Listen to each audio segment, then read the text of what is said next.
Pretty much everyone and his cousin has heard about the game Skyrim. And the interesting thing about the game Skyrim was that it really exceeded, in every respect you can imagine, sales expectations and expectations in general on a level that no one could have imagined. Skyrim became the go-to game for Bethesda. And for years afterwards, they released different versions of it, special edition, mobile editions, anniversary edition. You name it, they probably tried to put it out on the market. And as a consequence, both the consumer base and the developers of Bethesda got into their heads that Skyrim represented the type of game that Bethesda would always produce. Now let's be honest, Skyrim is a pretty good game, but it's not amazing. When you actually look at the nuts and bolts of the game, it is a game that is definitely more than serviceable, and it does a lot right, but also does a lot wrong.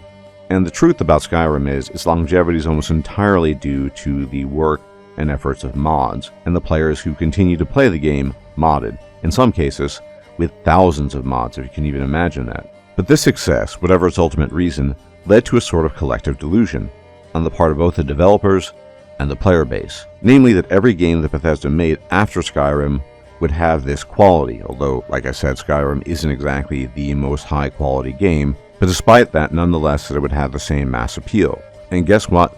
None of that happened. Each title released after Skyrim has been less and less popular, and the most recent release of single-player Starfield is an astounding testament to that. And then you have developers such as God Howard and company who will publicly deny this undeniable truth, the fact that Bethesda's games have not become better in time, that they become less popular, less enjoyable, etc., etc. But this is not a video about Skyrim or Bethesda. I mention this because sometimes developers put out a game, or even a DLC, that resonates so strongly with the player base that they play it again and again and again. If the possibility exists to mod it, they will mod it up the wazoo, and that was a situation that we saw very clearly with Skyrim. We need to be honest. Expectations at the end of the day are a truly deadly thing, in every walk of life, but they're especially deadly when it comes to games. Now this video is ultimately about Larian and Baldur's Gate 3, and their next two projects. And the question here is, was Baldur's Gate 3 lightning in a bottle? Which is to say, a unique event due to the confluence of many different factors coming together, leading to the whole. Something that would be, at least in theory, extremely difficult to replicate, if not entirely impossible. People praise Baldur's Gate 3 non-stop. I do too. It's one of my favorite games of all time. Number 5 for my top 5 CRPGs. But as a consequence of the smash success that is Baldur's Gate 3, a lot of people have got into their heads that their next game, or games, better put, will be just as good as Baldur's Gate 3, if not even better. Now I want to assure you, I'm not trying to be a Debbie Downer here. I truly hope that the next two games made by Larian are as good as Baldur's Gate 3, if not better. It's certainly possible, but what I'm arguing here is that it might be best to temper your expectations. As I said, expectations are deadly, and if they're too high, you can crash and burn rather easily with them. Which is something, and we need to be honest about this, that doesn't feel good. It hurts. Many of us had some expectations when it came to Dragon Age The Veilguard. The problem was, our expectations were way too high.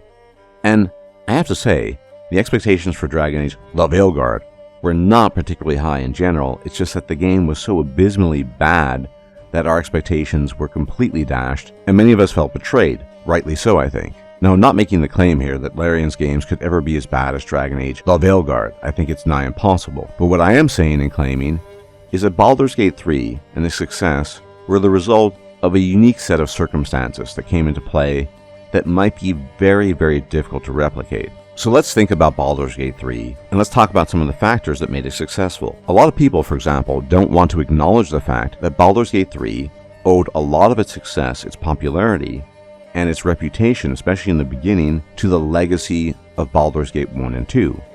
After all, it is called Baldur's Gate 3 for a reason. And so of course that piqued a lot of people's interest, understandably, because a lot of veterans had played those games and had been looking forward to a continuation of the series for over 20 years. That was a huge factor, especially in early access. And speaking of early access was a resounding success. Larian earned a lot of money this way, and with that they procured extra funds just in case things had gone south, and they listened to player feedback, and it worked out in the end. On top of that, you had the extended panel from Hell, and then you had the marketing with things like the bear in a lot of other things. And the fact of the matter is, the internet did most of the legwork. Word got out, and lots of people got interested in this game because people said it's really good. And word even got out to people who traditionally don't play CRPGs. And a lot of other things happened as well that are invisible to the naked eye, in terms of the things that led to its success ultimately. Now what I'm saying here is that there were unique circumstances, and Larian is a fantastic studio, no doubt, and Sven Vincke is one of the greatest developers who's ever lived, no doubt about that either. And he's gone on record as saying they're trying to outdo themselves when it comes to their next 2 games. And Sven Vincke has also gone on record as saying he's not sure if they'll manage to do it. They're going to give it their all, but maybe, just maybe, the next game that Larian puts out won't be as fabled, as amazing, as truly excellent as Baldur's Gate 3. Now, would that be the end of the world? No, because I still think it would be a very good game. It's just that expectations are very, very high, and Larian themselves have put themselves under a lot of pressure. And in some sense, even if we, the fans, the consumer base, are not putting pressure on them per se, they feel that pressure. At this juncture in time, Larian has a reputation that is essentially stainless, perfect. But my concern is that we, the players, have expectations that are so high that it will be impossible not to be disappointed by the next game they put out.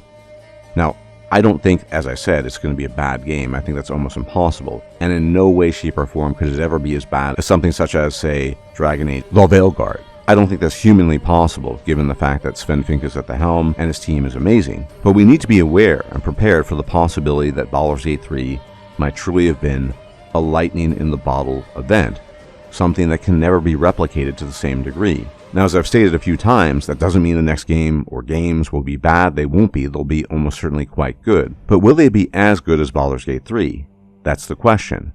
And the question that arises is, if Larian's next games are not as good as Baldur's Gate 3, if they don't exceed Baldur's Gate 3, that is the question. Because I think it was a lightning-in-the-bottle event, to be perfectly honest. Baldur's Gate 3 appeals to so many people. It appeals to the CRPG people, the people that enjoy tactics and combat and stats and builds and theory crafting. Its story is pretty good, so people who enjoy story can enjoy that. And I will make the argument that it is sort of a dating simulator type game with a lot of soap opera and dramatic elements that pull people in that otherwise would never touch a CRPG. How likely is it that Larian can pull that off to the same degree in exactly the same way? It's certainly possible, but I think the chance is very remote.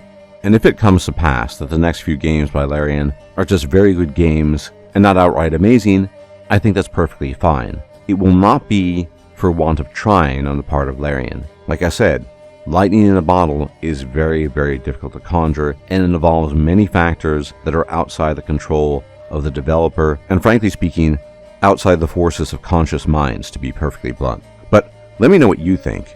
I'm really interested in your opinion here. Do you think that Baldur's Gate 3 was a lightning in a bottle kind of event? Do you think it was a unique thing? Or do you think it's something that Larian can rather easily replicate? Or do you think it's somewhere in between? What do you think about having too high expectations about the next games that Larian puts out? Let me know in the comment section. I'm looking forward to your comments. But as always, thank you for tuning in. And if you like my content and my takes, you can leave a like, comment, share, and subscribe. It's much appreciated, as it helps out my channel. And I'll check you out next time. Take care.